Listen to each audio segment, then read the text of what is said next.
तो हेलो जी, की हाल चाल। तो आज हम लोग करने वाले हैं कार्बन एवं उसके यौगिक के 20 सबसे कठिन ऑब्जेक्टिव है जो एग्जाम में आ चुके हैं, उससे आज हम करने वाले हैं। तो चलिए शुरू करते हैं। तो उसमें से जो पहला ऑब्जेक्टिव आता है वो है प्रथम कार्बनिक यौगिक यूरिया का संश्लेषण किसने किया था। तो ये सबसे आसान क्वेश्चन है और ये शुरुआत में ही बताया जाता है कि प्रथम कार्बनिक यौगिक यूरिया का संश्लेषण बोहलर ने किया था, जिसके बाद और भी कार्बनिक यौगिक बनाए गए। तो इसके बाद अगला प्रश्न आता है जीवन शक्ति सिद्धांत का प्रतिपादन किसने किया था। तो किसने किया था जीवन शक्ति सिद्धांत का प्रतिपादन। तो इसका प्रतिपादन किया था वार्जेलियस ने। और यह था क्या।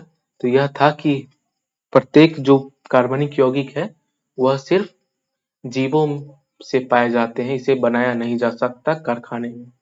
तो जिससे यूरिया बना के इसके प्रतिपादन का विखंडन किया गया था। तो अगला प्रश्न है कि एसिटिलीन के एक अणु में दो कार्बन परमाणु के बीच आवंत की संख्या होती है। तो एसिटिलीन का दूसरा नाम क्या होता है। तो एस का मतलब दो होता है, मतलब उसे ईथ भी बोलते हैं। तो इसका हो गया एसिटिलीन मतलब इथाइलिन, और इथाइलिन में ट्रिपल बॉन्ड होता है, तो हो गया 3। तो अगला प्रश्न है इथिलीन का आईयूपीएसी नाम। तो ये इथिलीन है, इथिलीन का मतलब दो। तो इथिलीन का आईयूपीएसी नाम क्या हो जाएगा। तो इथीन हो जाएगा। अगला प्रश्न है इथेन का आणविक सूत्र C2H6 है, इसमें कितने सहसंयोजक बंध होंगे। तो इसमें सहसंयोजक बंध किसको बोलते हैं, जितने भी कार्बन और हाइड्रोजन के बीच बॉन्ड होंगे और कार्बन कार्बन के बीच बॉन्ड होंगे। तो कार्बन कार्बन के बीच एक बंध है और बाकी 6 हाइड्रोजन है, तो 6 और 1 7। तो इसका आंसर हो गया 7। अगला प्रश्न है निम्नलिखित में कार्बन यौगिक में कौन सा यौगिक एल्काइन है।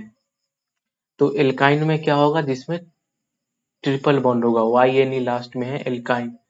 तो ट्रिपल बॉन्ड किस में होता है। तो ट्रिपल बॉन्ड होता है एसिटिलीन में, जो सबसे पहले हमने देखा था। निम्नलिखित में कौन सबसे अधिक अभिक्रियाशील है।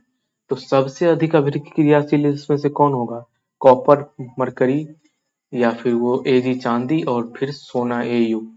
तो इसका सही आंसर हो जाएगा कॉपर। तो इसका आंसर कॉपर क्यों होगा कमेंट सेक्शन में जरूर बताना, और अगर आपको नहीं पता तो भी कमेंट सेक्शन में बताना कि नहीं जानते, मैं रिप्लाई करके उसका आंसर आपको सही बता दूंगा।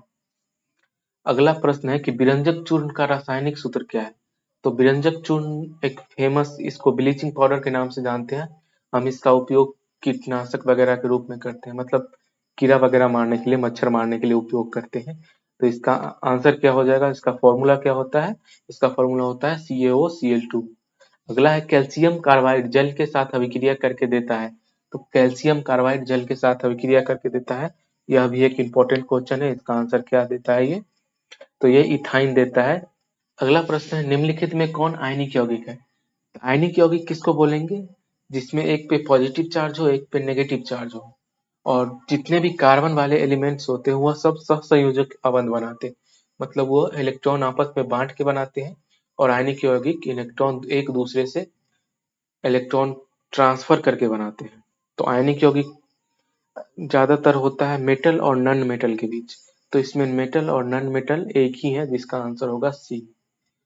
अगला है 11 कार्बोनिल ग्रुप प्रतिकारक कौन है। तो बताइए कार्बोनिल रिएजेंट कौन है। तो इसका सही आंसर हो जाएगा एल्डिहाइड ग्रुप का होता है प्रतिकारक कार्बोनिल, तो होगा CHO। तो अगला क्वेश्चन है हमारा जल विद्युत संयंत्र किस ऊर्जा को विद्युत ऊर्जा में रूपांतरित कर देता है। तो इसका आंसर क्या हो जाएगा, यांत्रिक ऊर्जा। अगला है नाइट्रोजन अणु में कितने सहसंयोजक बंध होते हैं। तो नाइट्रोजन अणु N2 होता है और N2 में ट्रिपल बॉन्ड होता है और तीनों सहसंयोजक बंध होते हैं। तो इसका आंसर होगा 3। अगला है इथिलीन में कार्बन कार्बन के बीच दो आबंध मौजूद होते हैं, जिसमें तो जो इथिलीन है तो उसमें कार्बन कार्बन के बीच डबल बॉन्ड मौजूद होता है, जिसमें एक सिग्मा होता है और एक पाई होता है। और जहां भी डबल बॉन्ड हो वहां एक सिग्मा एक पाई, और जहां ट्रिपल बॉन्ड हो वहां एक सिग्मा और 2 पाई होता है। इथाइल अल्कोहल किस प्रकार के श्वसन में बनता है। तो जो हमारे अल्कोहल होते हैं वो ब्लड में तब बनता है जब वो ग्लूकोज बिना हवा के टूटता है यानी अवायवीय शोषण में।